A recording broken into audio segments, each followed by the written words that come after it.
Sejam bem-vindos. Dando continuidade às nossas aulas de avanços tecnológicos, nós vamos falar um pouquinho sobre ressonância magnética.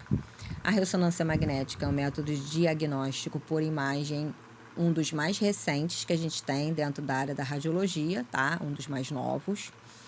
Era da década de 70, 80, tá? A ressonância magnética não se utiliza de radiação para fazer aquisição de imagem. O método de aquisição de imagem da ressonância é através de excitação dos núcleos dos íons de hidrogênio. Então, a gente leva em consideração o hidrogênio, porque isso acontece com outras substâncias também, tá? É possível fazer imagem de ressonância através de outras substâncias, mas o hidrogênio, ele é o elemento mais encontrado no nosso corpo, porque ele faz parte das partículas da água, né? A partícula da água é H2O, e a maior parte do nosso corpo é composto por água. Então, em praticamente qualquer lugar que eu tentar fazer imagem, eu consigo fazer imagem de ressonância, tá? Os aparelhos de ressonância, eles se utilizam de bobinas. Essas bobinas, elas são utilizadas para que eu direcione esse sinal da ressonância e intensifique o sinal na região que eu quero. Então, por exemplo, se eu for fazer um exame de joelho e eu não coloco bobina, o aparelho dispersa o sinal de radiofrequência ao longo do corpo, porque ele trabalha procurando a água, vamos dizer assim. Em todo o corpo tem água, ele não sabe para onde que ele tem que ir. Então, a gente utiliza as bobinas na ressonância para poder direcionar esse sinal para um local específico para que eu tenha uma intensidade maior e uma captação maior. Então, eu tenho uma imagem melhor, mais nítida da região específica me utilizando dessas bobinas, tá? Dependendo do fabricante, eu vou ter modelos diferentes de bobina e eu tenho praticamente bobinas diferentes para cada parte do corpo. Eu tenho algumas bobinas, por exemplo, como a bobina flexível, que eu utilizo ela em mais de uma parte do corpo. E eu tenho às vezes em que eu adapto uma bobina que não é para aquela parte do corpo para realizar um posicionamento numa situação imprevista, tá? Então, o paciente está com gesso, não cabe na bobina tradicional. O paciente tem anatomia maior do que a bobina que eu tenho. E aí eu me utilizo de uma outra bobina, tá? Lembrando que a bobina ela é específica para uma região. No momento em que eu utilizo uma bobina que não é específica, eu posso não obter o resultado a nível de sinal e captação eficiente, como se eu usasse a bobina específica, tá?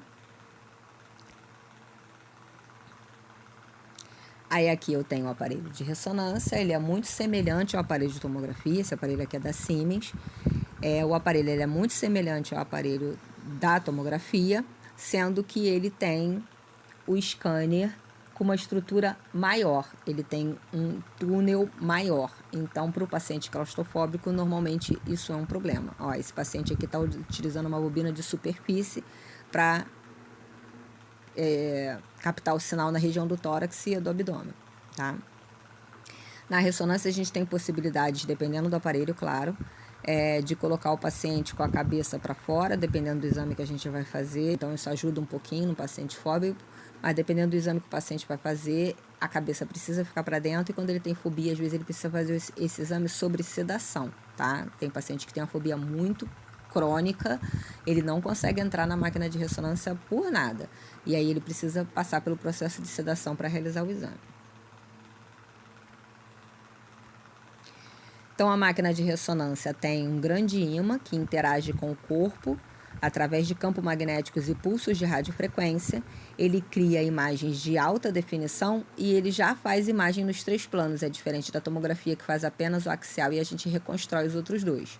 A ressonância ele já faz axial, coronal e sagital, tá? Praticamente por isso é que o exame é mais longo. Ele não emite radiação, ele é bem completo e o exame tem um custo relativamente alto, tá? Inclusive, comparado à tomografia também, ele é um exame bem mais caro. Aqui a gente tem um exame da região pélvica feminina, tá?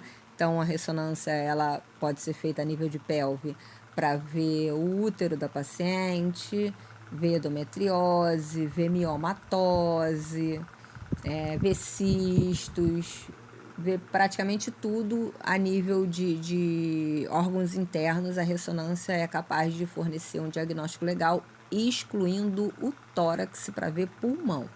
A ressonância tórax para ver pulmão, como é uma região que vai ter poucas moléculas de hidrogênio, eu não vou ter uma imagem boa, não. Dá para fazer? Dá para fazer, mas eu não vou ter uma imagem boa, tá? Os exames de ressonância são geralmente solicitados para uma pesquisa e análise de doenças neurológicas, ortopédicas, abdominais, cervicais e cardíacas. Pode diagnosticar esclerose múltipla, câncer, infarto, fratura e até infecções. Então, por exemplo, às vezes o paciente tem uma fratura, já fez raio-x, o médico não viu fratura, mas o problema do paciente não melhora. Já fez tomografia, o médico não acha fratura e o paciente não tem uma melhora. Quando a gente faz a ressonância, a gente tem alguns protocolos diferenciados na ressonância que vai ser possível visualizar num processo inflamatório. Então, eu não vou ver a fratura, porque às vezes é uma fratura muito sutil, mas eu vejo o processo inflamatório causado pela fratura ao redor da fratura. Então, às vezes, a ressonância consegue complementar um diagnóstico que não conseguiu abrir precedente nos outros métodos, tá? Os exames se complementam sempre. Já os ortopedistas costumam pedir para investigar os tecidos moles, como as cartilagens, os músculos, os tendões, hérnia de disco, lesão ligamentar. Os neurologistas solicitam normalmente para problemas como Alzheimer, atrofias, lesões, pós-AVC. Atualmente a gente já faz para síndromes neurológicas como déficit de atenção, Parkinson, TDAH, depressão. Então, a ressonância neurológica ela está bem ampla. Aqui a gente tem um exame de ressonância do corpo inteiro, tá? Normalmente é feita as partes do corpo e aí num programa que a gente tem na nossa estação de trabalho, a gente junta essas partes e faz essa imagem ampla.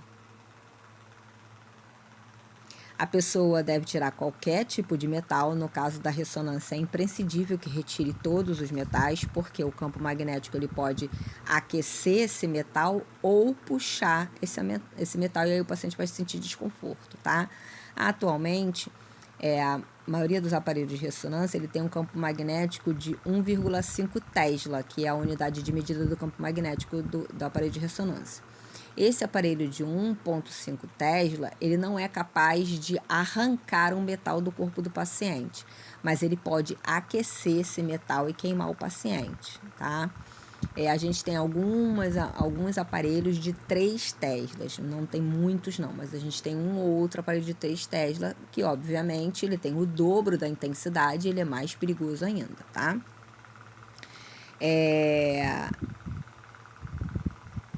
Essa mesa de exame ela também desliza para dentro e para fora do aparelho, da mesma forma da tomografia, sendo que ela vai fazendo essas aquisições das 3 dimensões da imagem. Então, eu faço a marcação do exame, faço um plano, vamos supor, eu faço o axial, aí esse aparelho me dá as imagens axiais, e nessa imagem axial eu faço a marcação do coronal, depois eu faço a marcação do sagital na própria imagem que o aparelho está me dando. Então, o aparelho faz um plano de cortes, me dá esse plano de cortes, e a partir dessa projeção eu faço a marcação das próximas projeções, tá?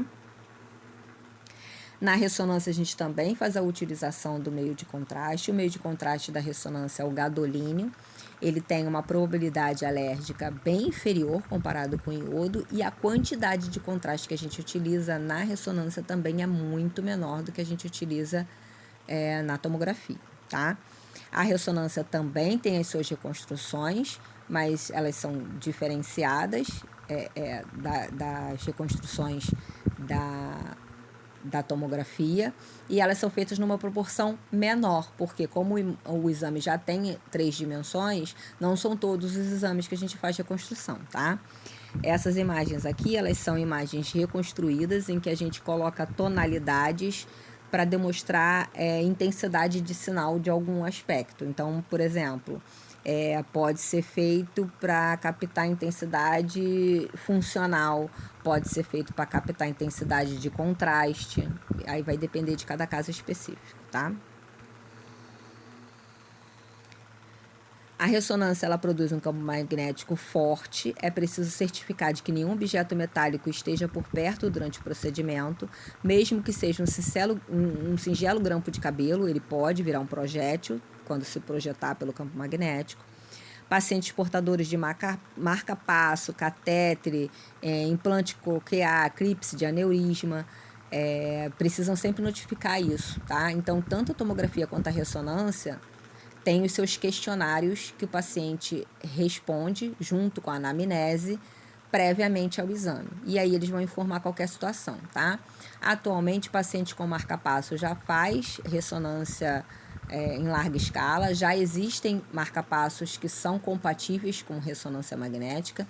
Quando esse marca-passo não é compatível, o paciente agenda esse exame e aí ele vai até a instituição que colocou o marca-passo, a empresa que colocou o marca-passo, e aí eles vão programar esse marca-passo para compatibilidade com a ressonância por um período. Então, normalmente eles procuram saber quanto tempo vai durar o exame, e aí eles programam o marca-passo do paciente para compatibilidade com a ressonância. O paciente faz o exame e depois o marca-passo dele vai voltar para o passo normal, tá? Paciente com clipe de aneurisma, implante coclear, aquele que é implantado dentro do crânio, normalmente não pode realizar a ressonância, tá? A não ser que esses equipamentos sejam compatíveis. Agora, com os avanços da tecnologia, a gente já tem materiais que são compatíveis, então o paciente não precisa fazer a retirada porque ele não vai ser atraído nem estimulado pelo campo magnético da máquina, então não há problema nenhum, tá? Neuroestimulador, todos esses processos. Em situação que o paciente tem prótese cirúrgica, dependendo da situação, essa prótese cria artefato, tá? Porque o metal cria artefato na ressonância, e esse artefato impossibilita o exame, inviabiliza o exame. Então, por exemplo, o paciente tem prótese no joelho. Essa prótese vai gerar um artefato,